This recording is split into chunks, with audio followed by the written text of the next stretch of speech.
இன்றைக்கி சப்பாத்திக்கு ரொம்ப ஈஸியாக ஒரு பன்னீர் கிரேவி பண்ணுறது எப்படின்னு பார்க்கலாம்.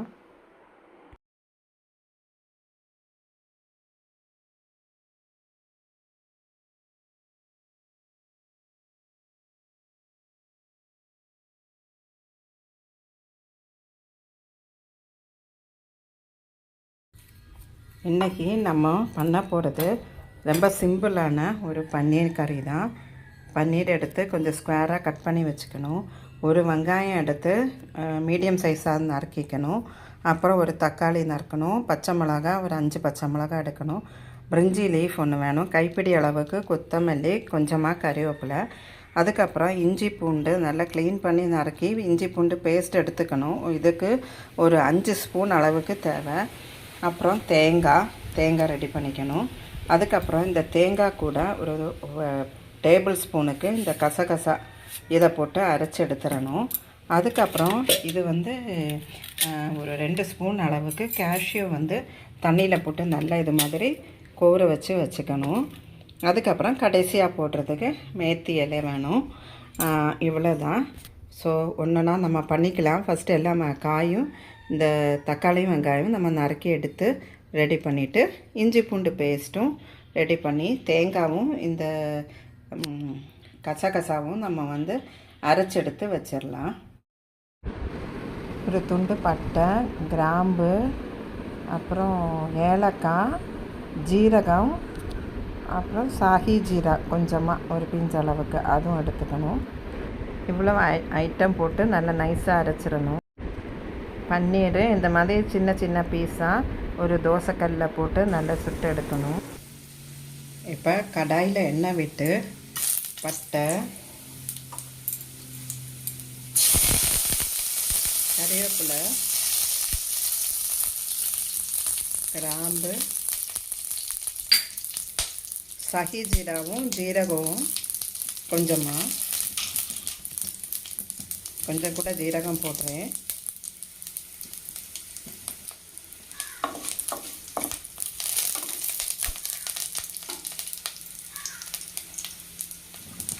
இப்போ வெங்காயத்தை போட்டுடலாம். வெங்காயம் நல்லா வதங்கினதும் இந்த தக்காளியை போடணும். பிரிஞ்சி லீஃப் போட்டுடலாம் பாதியாக.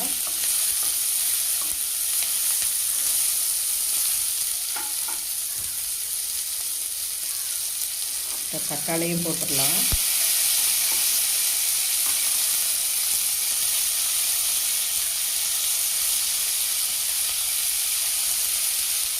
பூண்டு போட்டிருக்கேன்.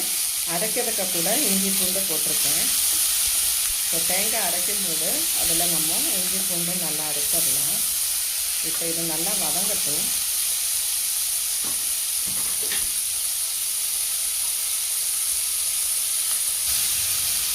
இதில் ஒரு ஸ்பூன் உப்பு சேர்த்துக்கலாம்.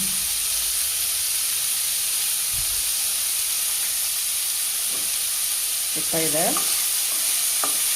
சிம்மில் வச்சு நல்லா மூடி வச்சு வதங்கட்டும். அதுக்குள்ளே நம்ம தேங்காய் அரைச்சி எடுத்துடலாம். அப்படி மூடி வச்சிடலாம். இங்கே சைட் பை சைடு பன்னீரை சின்னதாக இது மாதிரி கட் பண்ணி போட்டிருக்கேன். ஸோ இது நல்லா ஃப்ரை ஆகி வரட்டும்.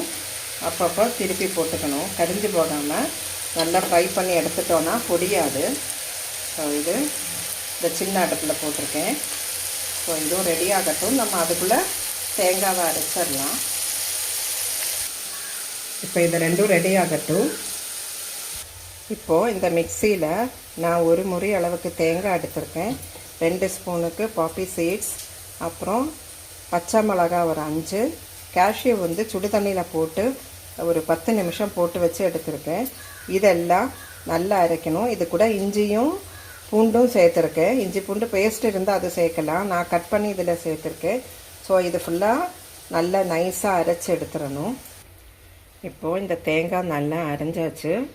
இதை எடுத்து ரெடி பண்ணி வச்சிடலாம். இப்போ இந்த வெங்காயம் ரெடி ஆகிருக்கும்.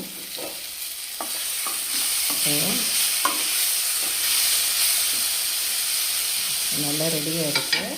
இதில் இந்த தேங்காய் அரைப்பை சேர்த்துடலாம். சேர்த்து தேவையான அளவுக்கு தண்ணியும் விட்டுறணும்.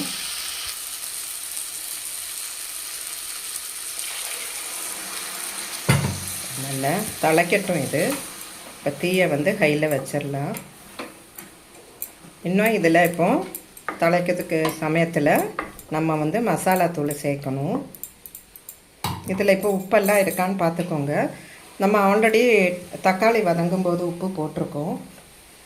ஸோ இதில் வந்து நெக்ஸ்ட்டு நம்ம பச்சை மிளகா போட்டிருக்கோம். அந்த காரமே போதும்.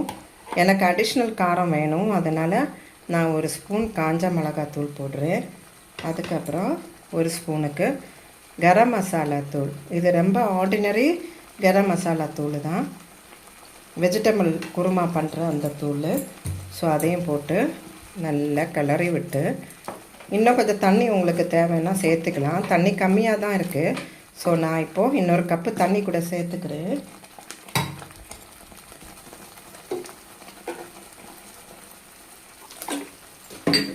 இப்போ சரியாக இருக்கும். ஏன்னா இது நான் சப்பாத்திக்கு பண்ணுறேன். ஸோ இது கரெக்டாக இருக்கும்.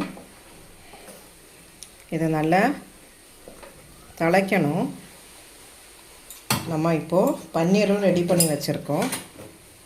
நல்லா இது மாதிரி நல்லா ஃப்ரை பண்ணி, இந்த மாதிரி கல்லில் இரும்பு கல்லில் போட்டால் இது மாதிரி வந்துடும். தீஞ்சு போகாமல் இது மாதிரி நல்லா ஃப்ரை பண்ணி எடுத்துடணும். அந்த கிரேவி நல்லா திளைச்ச பிறகு இதை எடுத்து அதில் போடணும். இது வந்து ரொம்ப ஆர்டினரி பன்னீர் கறி தான். நம்ம ஈஸியாக இது பண்ணிடலாம். கடைசியாக கொத்தமல்லி கீரை ரெடி பண்ணி வச்சுருக்கதும் போடணும். கஸ்தூரி மேத்தியும் கொஞ்சமாக போடணும். கஸ்தூரி மேத்தியும் நான் எடுத்து வச்சுருக்கேன். கடைசியாக நம்ம கொஞ்சம் போட்டுக்கலாம். ஸோ இது திளைக்கட்டும். இப்போ இது நல்லா திளைக்க ஆரம்பிச்சிருச்சு. நம்ம அந்த பன்னீரை வந்து இதில் போட்டுடலாம். கொத்தமல்லியும் கட் பண்ணி வச்சுருக்கேன். ஸோ இது கடைசியாக போடணும். இப்போ இது திளைக்கிறதுல இந்த பன்னீரை போட்டுடலாம். அப்போ தான் இந்த பன்னீருக்குள்ளேயும் கொஞ்சம் உப்பெல்லாம் ஏறும். நம்ம நல்லா ஃப்ரை பண்ணியிருக்கிறதுனால இந்த பன்னீர் வந்து குழஞ்சி போகாமல் அப்படியே இருக்கும், பொடியாது. ஸோ பன்னீர் பீஸ் போட்டாச்சு.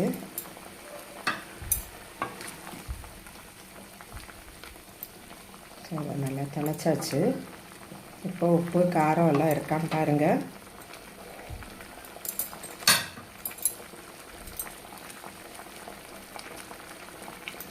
கொத்தமல்லி கீரை கொஞ்சம் ஜாஸ்தியாக போட்டால் நல்லாயிருக்கும்.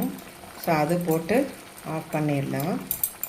ஸோ இந்த டைமில் கொஞ்சமாக கஸ்தூரி மேத்தியும் போட்டுடலாம். நல்லா பிடிச்சி வச்சுருக்கேன் கை வச்சு. இதை கொஞ்சமாக இதில் இப்படி தூவி கொடுத்து நம்ம ஆஃப் பண்ணிடலாம். கொஞ்சமாக ஏலக்காய் தூள் கூட நான் போட்டிருக்கேன்.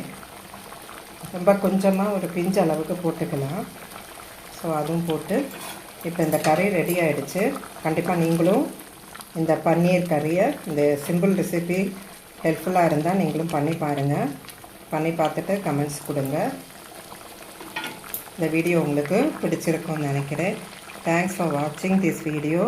Please do like, share and subscribe Kittu சமையல்.